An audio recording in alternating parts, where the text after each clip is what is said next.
10월 20일 월요일. 한 조각 토스트의 기적. 이삭 토스트라는 간판은 이제 우리 일상에서 낯설지 않습니다. 전국 800여 매장, 해외까지 뻗어나간 이 브랜드가 사실은 단 한 사람의 작은 선택에서 시작되었다는 사실을 아십니까?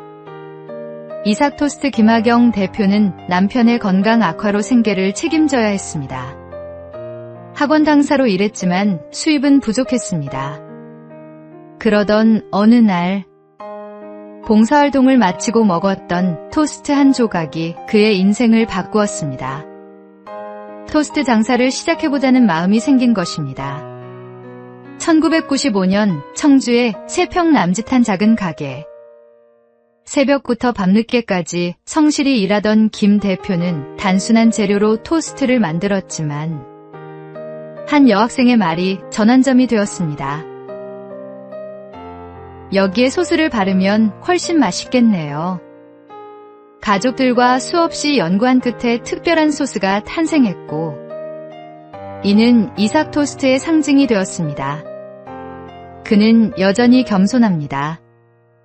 내가 이 땅에 살아있음으로 인해 한 사람이라도 행복하다면 그것이 성공이다. 하나님은 때로 한 조각의 토스트, 한 사람의 말, 작은 계기를 통해 새로운 길을 열어주십니다. 오늘의 말씀. 사람이 무엇으로 심든지 그대로 거두리라. 오늘의 만나. 하나님의 손에 붙들린 작은 선택이 세상을 변화시키는 축복의 통로가 될 수 있습니다.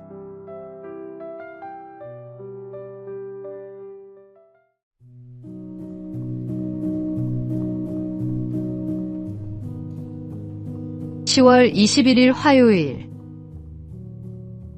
분노의 대가. 한 직원이 상사의 지적을 받게 되었는데 그날따라 피곤과 스트레스가 겹쳐 있었습니다. 처음에는 그냥 넘기려 했지만 마음속 억눌린 감정이 터져나왔습니다. 결국 그는 회의 자리에서 목소리를 높이며 상사와 심하게 다투었고 감정을 이기지 못해 사직서를 던져버렸습니다. 순간은 통쾌했을지 모릅니다. 하지만 그 결정은 돌이킬 수 없는 결과를 남겼습니다. 안정된 직장을 잃은 그는 곧 경제적 어려움에 부딪혔고 가정에도 불화가 생겼습니다.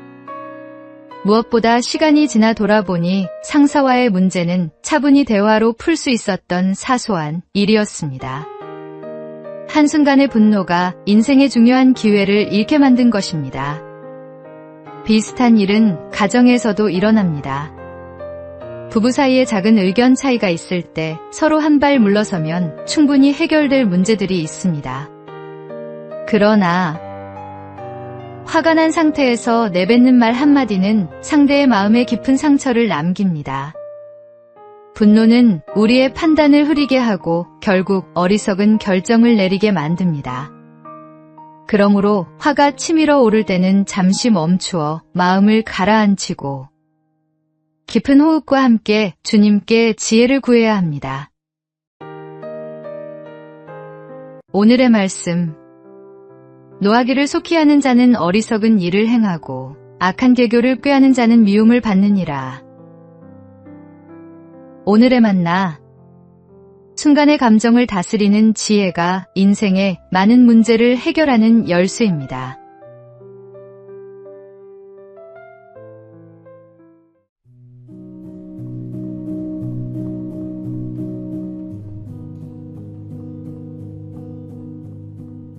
(10월 22일) 수요일.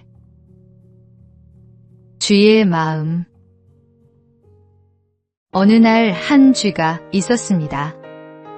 그는 고양이에 대한 두려움 때문에 늘 고통받고 있었습니다. 이를 불쌍히 여긴 마법사가 그 쥐를 고양이로 변하게 해주었습니다. 그러나 고양이가 되자 이번에는 개를 두려워했습니다. 마법사는 다시 그를 개로 바꾸어 주었습니다. 하지만 개가 되자 호랑이를 무서워했고 호랑이가 되자 다시 사냥꾼을 두려워했습니다. 결국 마법사는 이렇게 말했습니다. 다시 쥐가 되어라.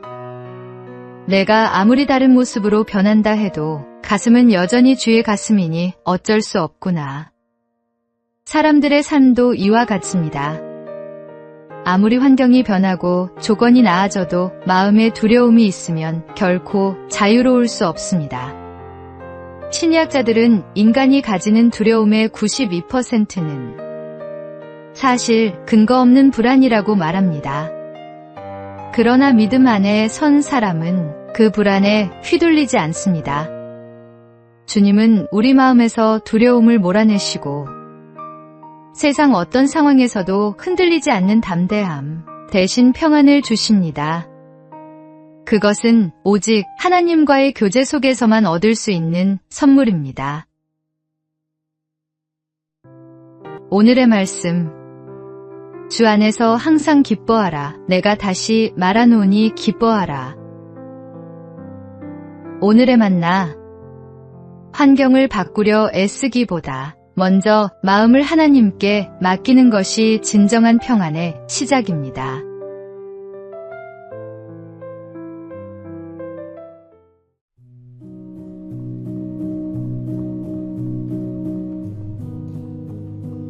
(10월 23일) 목요일. 기도의 성장 단계. 기도에도 성숙의 단계가 있습니다. 1단계. 아기의 기도는 가장 초보적인 단계입니다. 물질적인 것, 눈에 보이는 것을 구하는 기도입니다. 아기가 울기만 해도 부모가 다 알아서 채워주듯 막 신앙생활을 시작한 성도는 단순히 필요를 구하고 응답받는 경험을 하게 됩니다. 2단계. 청소년의 기도는 응성만으로는 통하지 않습니다. 원하는 대로 즉시 응답되지 않고 하나님의 뜻에 맞춰 순종해야 하는 훈련이 시작됩니다. 내 감정과 생각, 시간과 자존심까지 주님의 다스림을 받아야 합니다. 스스로 판단할 수 있지만 여전히 부모의 허락이 필요한 미성년처럼. 이 단계의 기도는 배움과 훈련의 과정입니다. 3단계. 장년의 기도는 성숙한 사랑의 단계입니다. 영혼이 주님과 깊이 연합되어 예수님을 신랑으로, 나는 그분의 신부로서 교제하는 기도입니다. 더 이상 말이 많지 않아도 그분 안에 머무르는 것만으로 충분합니다. 이 단계의 기도는 은밀하고 깊은 친밀함이 특징입니다. 기도의 성숙은 하루아침에 오지 않습니다. 그러나 주님과 동행하는 삶 속에서 점점 더 깊어져 갑니다. 오늘의 말씀. 쉬지 말고 기도하라. 오늘의 만나. 끊임없이 주님 앞에 나아갈 때 기도의 깊이와 친밀함이 더해지는 은혜를 경험하게 됩니다.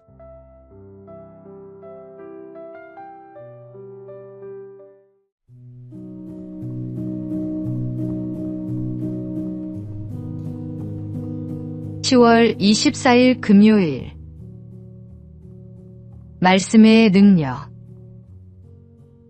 제가 하나님의 말씀에 사로잡혀 있기에 여기 제가 서 있습니다. 저는 달리 할 수 없습니다. 하나님이여 저를 도우소서.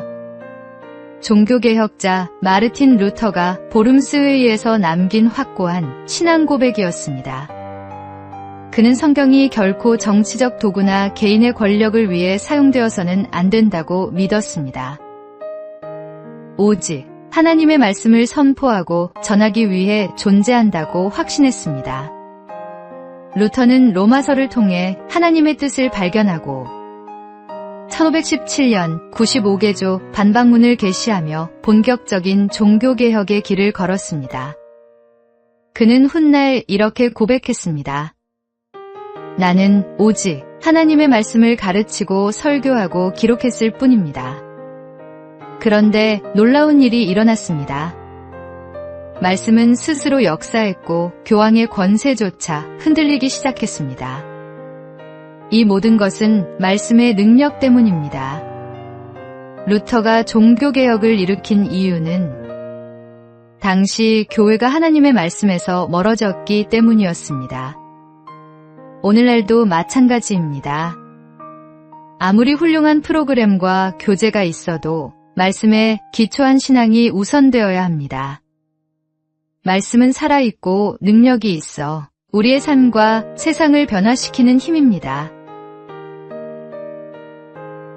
오늘의 말씀.